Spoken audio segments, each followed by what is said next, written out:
Hi there, this is Amy, and I thought I would show you a little process video on how I paint one of my landscapes.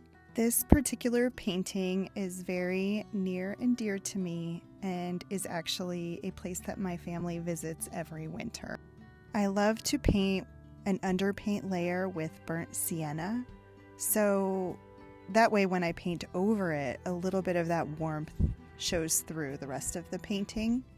So right here, as I'm painting a layer of snow, I'm leaving some areas a little bit see-through so that the warmth of that underpaint comes through and actually looks like shadowy areas of the snow. For this painting, I am starting with the lightest areas first, and that is all of these snowy patches, kind of in the foreground and a little bit in the background of the painting. I then move on to some more shadowy areas and some of the background mountains with some little treescapes and different colorful areas. When I'm painting snow, I do like to use lots of different shades of purples and lavenders, blues, gray blues to add the different elements and different types of shading in there.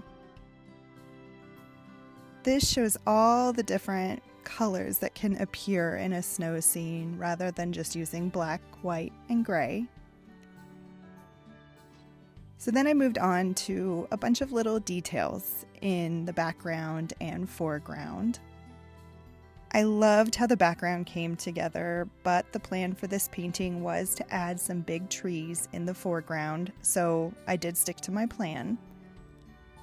I started by adding 2 long tree trunks and just some little accompanying trees on the ground here. These trees, I have to tell you, gave me more trouble than anything else in this painting. You'll see I marked them in just kind of a basic tree shape. Then I didn't like it, so I kind of marked it out with the sky color. And then I ignored the trees for a little bit and put some clouds in the sky and worked on some other areas of the painting. Now back to the trees. I added in some lighter shades of green and filled the trees in a little bit thicker.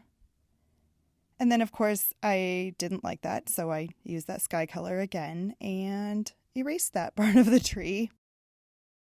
This painting is in acrylic, which is great because it dries really fast, so you can correct mistakes and put in lots of layers until you're happy with your work, which is exactly what I had to do on these 2 trees here.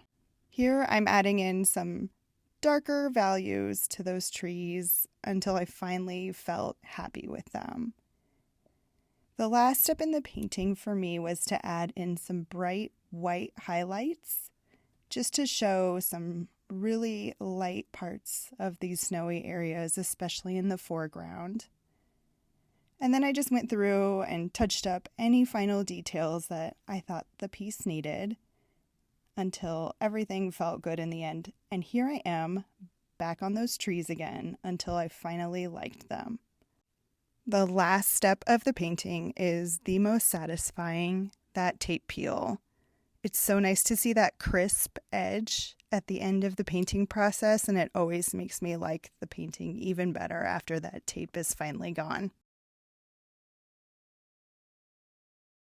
So here it is, Granby, Colorado in the winter time.